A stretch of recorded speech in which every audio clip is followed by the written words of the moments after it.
तो हेलो बच्चों, कैसे हैं आप सब लोग। स्वागत करता हूं आपका अपने YouTube channel unique classes JEE NEET में। तो मैं आपका एजुकेटर आ चुका हूं एक और क्लास में। तो इससे पहले वाली हमने दो क्लास फोटोसिंथेसिस की कवर कर ली थी, जिसके अंदर हमने क्या किया था, लाइट रिएक्शन के बारे में पढ़ा था। लाइट रिएक्शन में हमने दो रिएक्शन पढ़ ली थी, कौन कौन सी, नॉन साइक्लिक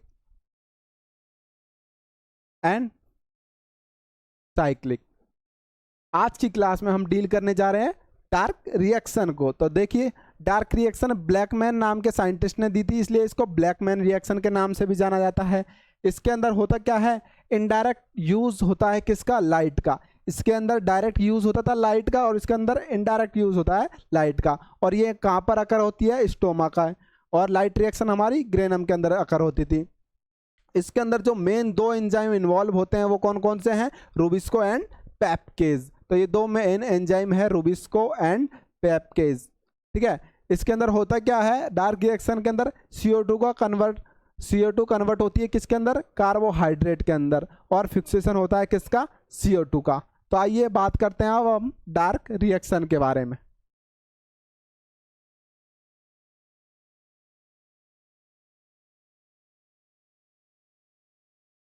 तो देखिए, डार्क रिएक्शन है, उसके अंदर होता क्या है, CO2 का एसिमिलेशन होता है, CO2 का फिक्सेशन होता है, और CO2 का रिडक्शन होता है। तो इनको और नाम से जाना जाता है, जैसे रिडक्शन रिएक्शन, फिक्सेशन रिएक्शन, और CO2 का एसिमिलेशन रिएक्शन। तो इसके अंदर CO2 का, जो हमारी CO2 है या कार्बन है हमारा जो प्रेजेंट, वो इनऑर्गेनिक फॉर्म में होता है, उसको हम कन्वर्ट करते हैं किसमें, ऑर्गेनिक फॉर्म में। कैसे, जो हमारी इनऑर्गेनिक फॉर्म है वो हमारी CO2, उसको हम किस में कन्वर्ट कर देते हैं, ग्लूकोज में। ये हमारी कौन सी है, ऑर्गेनिक फॉर्म है। ये हमारी कौन सी है, ऑर्गेनिक फॉर्म। तो बात कर रहे हैं अब हम टाइप्स की। तो ये इसके टाइप्स है। तो देखिए, ये तीन टाइप्स के होते हैं, कौन कौन सी, C3, C4 एंड कैम। तीन टाइप्स की होती है dark reaction, C3, C4 and CAM pathway. जो C3 है उसके अंदर जो हमारा फर्स्ट स्टेबल प्रोडक्ट है वो कौन सा होता है, वो होता है हमारा तीन कार्बन का। वो तीन कार्बन का कौन सा है, फॉस्फोग्लिसरिक एसिड। तो तीन कार्बन का प्रोडक्ट है वो हमारा क्या है, फर्स्ट स्टेबल प्रोडक्ट है किसका, C3 का। C4 एंड कैम पाथवे, इसके अंदर जो प्रोडक्ट है वो कितने कार्बन का होता है, 4 कार्बन का। और उसका नाम क्या है, उसका नाम है ऑक्सलो एसिटिक एसिड, शॉर्ट फॉर्म में इसको बोलते हैं OAA। ये हमारा कितने कार्बन का है, 4 कार्बन मतलब इसकी स्ट्रक्चर 4 कार्बन से मिलकर बनी है। जो C3 एंड C4 प्लांट्स है वो फोटोसिंथेसिस करते हैं डे के अंदर, मतलब अपना फोटोसिंथेसिस दिन में करते हैं। जबकि कैम पाथवे के अंदर जो प्लांट्स आते हैं वो नाइट के अंदर अपना फोटोसिंथेसिस करते हैं।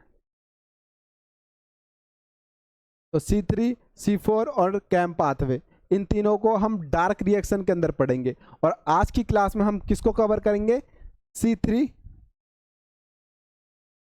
पाथवे को या C3 साइकिल को। देखिए, C3 साइकिल है वो हमारा और भी कई नामों से जाना जाता है। कौन कौन सा, इसको हम बोलते हैं C3 cycle, Calvin cycle and pentose phosphate pathway. Pentose phosphate pathway का मतलब क्या होता है, इसके अंदर जो कार्बन है वो हमारा कितने कार्बन का है, 5 कार्बन का। इसलिए इसको क्या बोलते हैं, पेंटोज फॉस्फेट पाथवे। इसके अंदर डार्क रिएक्शन के मैंने अभी आपको बताया था कि रूबिस्को और पेप्केज दो मेन एंजाइम इन्वॉल्व होते हैं। जो C3 है उसके अंदर जो मेन एंजाइम है वो कौन सा है, हमारा रूबिस्को। तो रूबिस्को इज मेन एंजाइम, और RUBP मतलब rubisco is the CO2 acceptor. जो हमारा RUBP है वो हमारा क्या करता है, CO2 को एक्सेप्ट करने का काम करता है, इसलिए ये हमारा मेन एंजाइम है, कौन, रूबिस्को।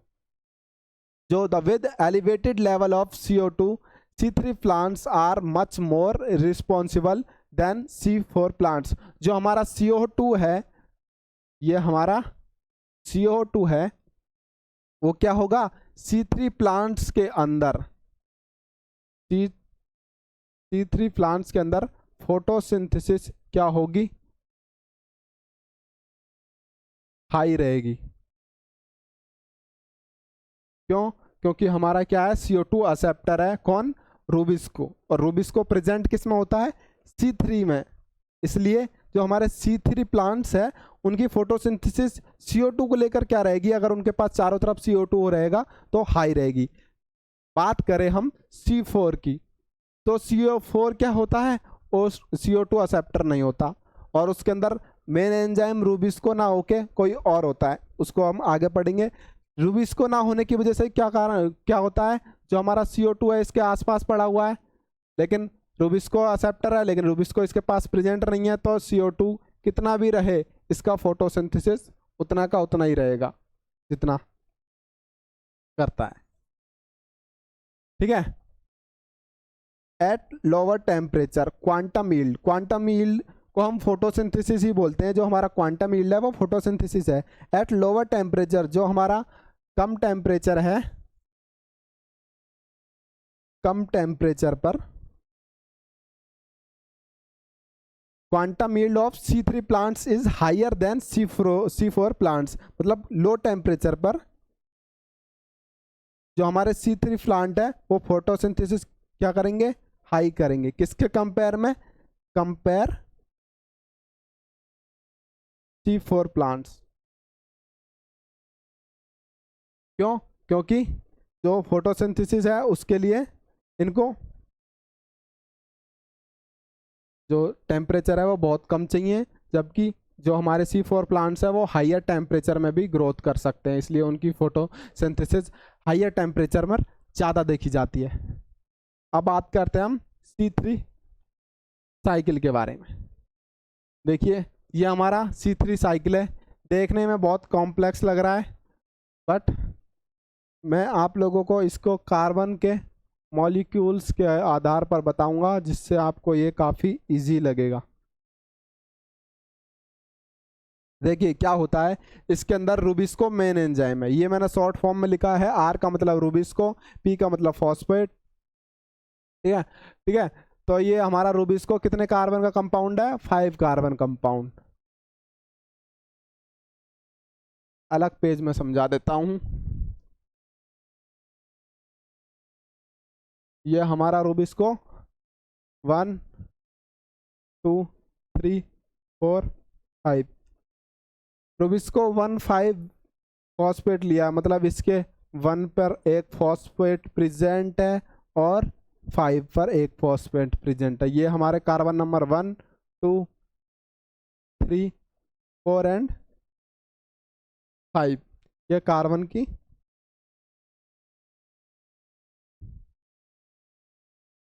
तो हमारा क्या है, रूबिस्को 1 5 फॉस्फेट है।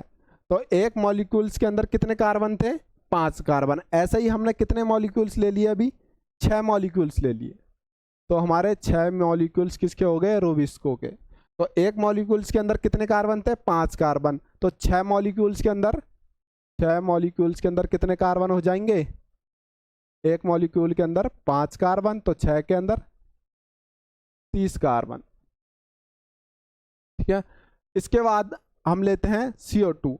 अगर एक रूबिस्को के लिए एक CO2, तो 6 रूबिस्को के लिए कितनी CO2 लगेगी, 6 ही CO2 लगेगी हमारी, और 6 ही क्या लगेगा, रूबिस्को एंजाइम। रूबिस्को एंजाइम क्या करेगा, इसको ब्रेक डाउन कर देगा 2 कार्बोक्सी 3 कीटो एराबिनिटॉल 1 5 बिस फॉस्फेट में, और H2O देने पर जो हमारा रूबिस्को है वो क्या हो जाएगा, 2 हिस्सों में ब्रेक डाउन हो जाएगा।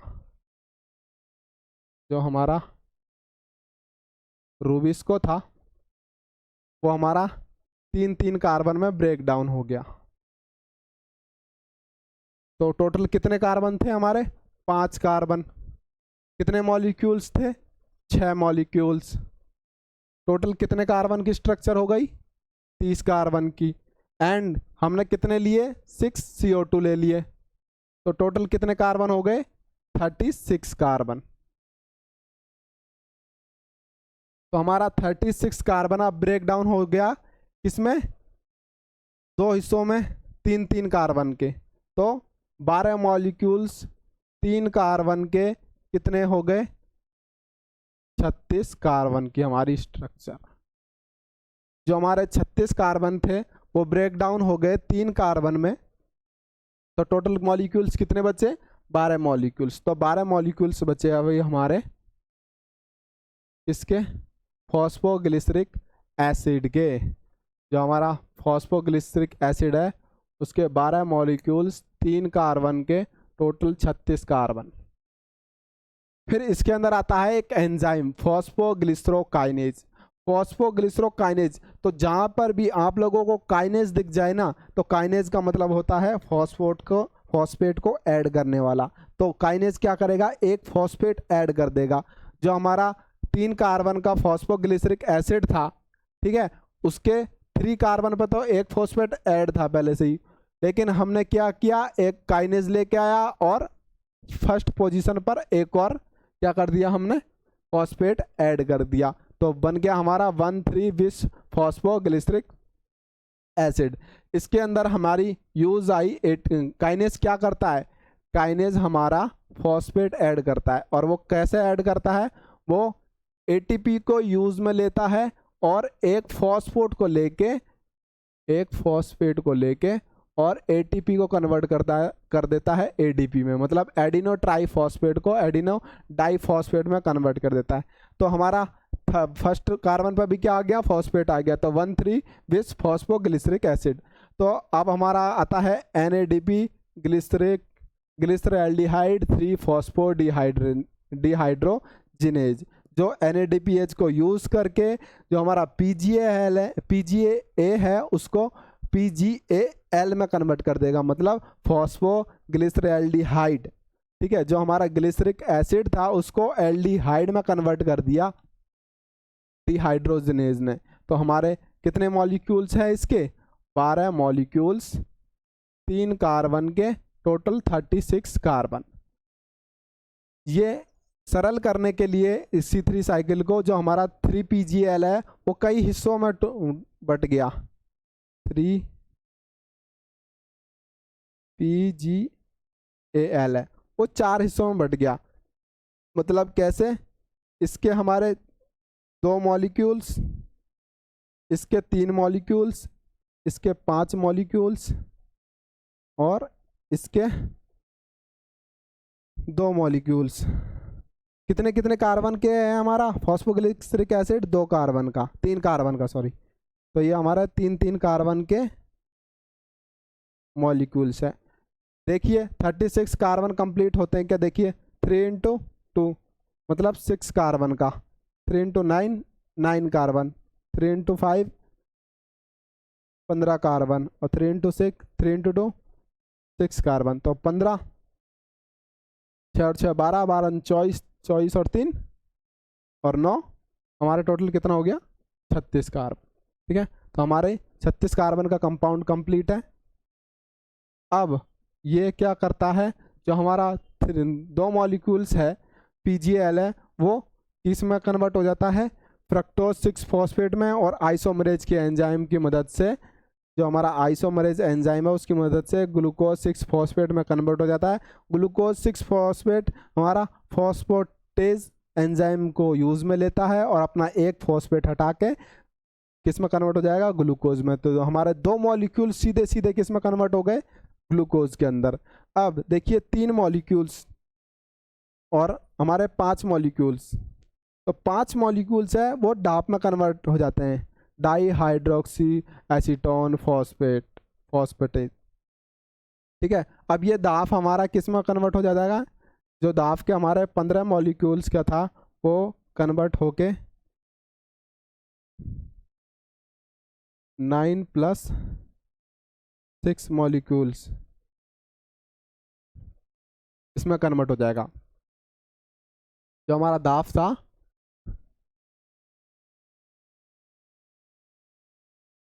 वो एल्डोलोज की मदद से फ्रक्टोज 1,6 बिस फॉस्फेट में कन्वर्ट हो जाएगा।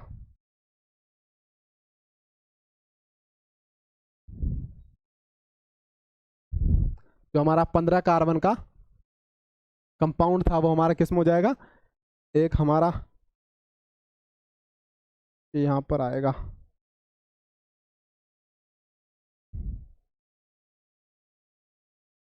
एक हमारा 3 में, एक हमारा 2 मॉलिक्यूल्स में। 3 कार्बन के दोनों हैं, 3 दूनी 6, 3 तिया 9, 9 और 6 15 कार्बन। तो 15 कार्बन हमारे मिलके किस में आ जाएंगे, फ्रक्टोज 1,6 बिसफॉस्फेट में। फ्रक्टोज 1,6 फॉस्फेट फॉस्फेटेज की मदद से, फॉस्फेटेज का क्या काम करता है, एक एंजाइम है फॉस्फेटेज, वो क्या करता है, फॉस्फेटेज फॉस्फेट को रिमूव करने का काम करेगा। तो फॉस्फेट किस में कन्वर्ट हो जाएगा, फ्रुक्टोज, फ्रक्टोज 1,6 फॉस्फेट में से 1 के अंदर से हम क्या हटा देंगे, एक फॉस्फेट हटा देंगे, तो फ्रुक्टोज 6 फॉस्फेट बन जाएगा। फ्रुक्टोज 6 फॉस्फेट के 3 मॉलिक्यूल्स का और कितने कार्बन का बनता है, 6 कार्बन का, टोटल 18 कार्बन।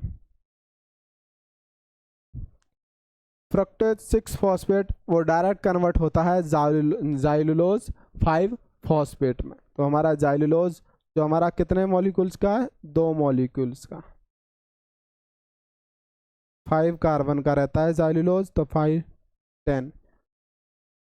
तो हमारा 18 के अंदर से 10 कार्बन इसके अंदर आ जाते हैं, बचे 8 कार्बन। 8 कार्बन हमारे इरिथ्रोज 4 फॉस्फेट में बन जाए। जो 8 कार्बन का हमारा ये बनता है वो हमारा कौन सा बन जाएगा, इरिथ्रोज 4 फॉस्फेट।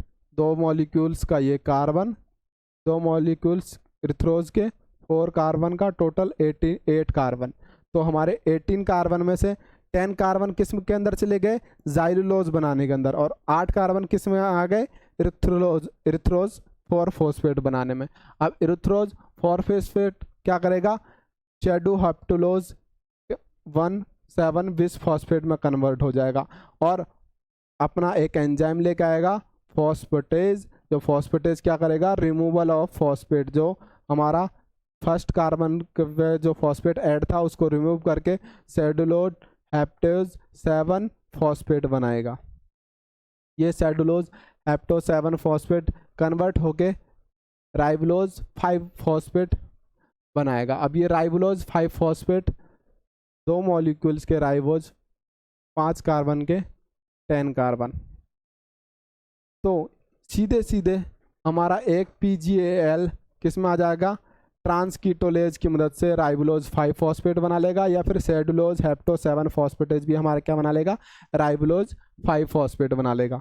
अब हमारा 10 कार्बन के जाइलुलोज 5 फॉस्फेट और 10 कार्बन का हमारा क्या हो जाएगा, जाइलुलोज 5 फॉस्फेट। 10 और 10 20 कार्बन और 10 कार्बन ये वाले, ये तीनों मिलके डायरेक्ट क्या बनाएंगे, राइबोलोज 5 फॉस्फेट। हमने शुरू में देखा था कि राइबोलोज कितने कार्बन का था, 30 कार्बन का। तो यहाँ पर ये 10 कार्बन किसके, जाइलुलोज के, और 10 कार्बन जाइलुलोज 5 फॉस्फेट के, और 10 कार्बन किसके, राइबोलोज 5 फॉस्फेट के। तीनों मिलके बनाएंगे ribulose 5 phosphate with the help of epimerase enzyme. Epimerase क्या करेगा, फॉस्फोराइबोलोज काइनेज की मदद से अपने उस पर एक और फॉस्फेट ऐड करेगा, और इसके लिए ATP यूज में आती है, और राइबोलोज 1,5 फॉस्फेट में कन्वर्ट हो जाएगा। तो टोटल यहाँ पर फर्स्ट इस स्टेप में ATP काम आई, और इस स्टेप में ATP काम आई, और इस स्टेप में NADPH काम आया। तो इसके अंदर टोटल 13 वो होते हैं, 13 बायोकेमिकल रिएक्शन होती है, जिसके अंदर 3 फेजेस होते हैं। 3 फेजेस में पहला फेज है कार्बोक्सिलेशन। इसके अंदर क्या होता है, कार्बोक्सिलेशन का मतलब जो हमारा फर्स्ट वाला स्टेप है, राइबोलोज 1,5 फॉस्फेट हमने ऐड करके इसमें बनाता है 3PGA में 3 फॉस्फोग्लिसरिक एसिड बनाता है, वो हमारा कौन सा है, कार्बोक्सिलेशन। लेकिन ये हमारा क्या है, फर्स्ट स्टेप है। इसको हमने 2 कार्बोक्सी 3 कीटो एराबिनिटॉल 1,5 बिस फॉस्फेट को इस स्टेप के अंदर नहीं गिना। क्यों, क्योंकि जो हमारा 2 कार्बोक्सी 3 कीटो एराबिनिटॉल है वो हमारा अनस्टेबल प्रोडक्ट है, इसलिए हम यहाँ से लेकर यहाँ तक फर्स्ट स्टेप ये हमारा कौन सा है, कार्बोक्सिलेशन। मतलब राइबोज 1,5 फॉस्फेट कन्वर्ट होता है किसमें, 3 फॉस्फोग्लिसरिक एसिड में, वो हमारा क्या है, कार्बोक्सिलेशन। सेकंड है रिडक्शन। रिडक्शन का मतलब होता है गेन ऑफ इलेक्ट्रॉन। तो इलेक्ट्रॉन का गेन कहाँ कहाँ पर हुआ था, तो ये देखिए हमारा ATP एंड NADPH, ये हमारा इलेक्ट्रॉन का गेन हुआ था। तो ये वाला स्टेप हमारा कौन सा हो गया, रिडक्शन वाला स्टेप। तो 1,3 बिस फॉस्फो 1,3 बिस फॉस्फोग्लिसरिक एसिड से हमारा 3 फॉस्फोग्लिसरैल्डिहाइड है, वो हमारा कौन सा है, रिडक्शन वाला फेज है। क्यों, क्योंकि इसके अंदर हमें क्या मिला है, ATP and NADPH। Third step is regeneration. Regeneration मतलब दोबारा उसी राइबोलोज का निर्माण करना या राइबोलोज का बनना। जो हमारा बाकी का बचा हुआ स्टेप है वो सारा हमारा किसके अंदर आता है, ये सारा हमारा आता है रीजनरेशन के अंदर। तो इसके अंदर टोटल कितना स्टेप हो गया, ये हमारा 1 स्टेप,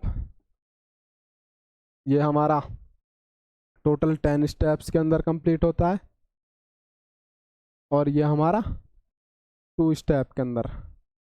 तो टोटल हमारे कितने स्टेप थे, 13 बायोकेमिकल स्टेप्स थे इसके अंदर। तो ये 3 फेजेज में। इसके अब बात करते हैं हम रेगुलेशन। तो जो हमारा केल्विन साइकिल है उसका रेगुलेशन, ये मेन एंजाइम काम में आते हैं, लेकिन इनका रेगुलेशन कैसा होता है, रेगुलेशन होता है इसका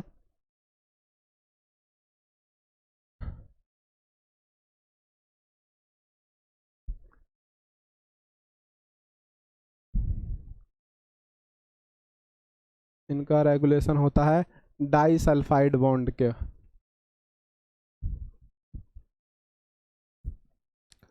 मतलब कि जो एंजाइम है उसके अंदर जो प्रेजेंट है, ये हमारी क्या है, एक्टिव फॉर्म है।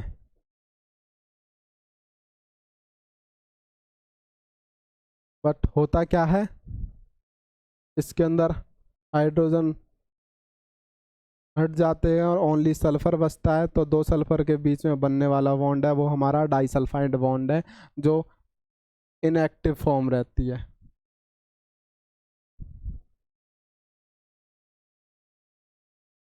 तो हमारी एक्टिव फॉर्म क्या करता है, इन सारे एंजाइम को रेगुलेट करने का काम करता है। जो हमारा रूबिस्को है वो हमारा मेन एंजाइम है, उस पर क्या होता है उसके बारे में हम अगली क्लास में पढ़ेंगे। तो आज की क्लास में बस इतना ही। धन्यवाद।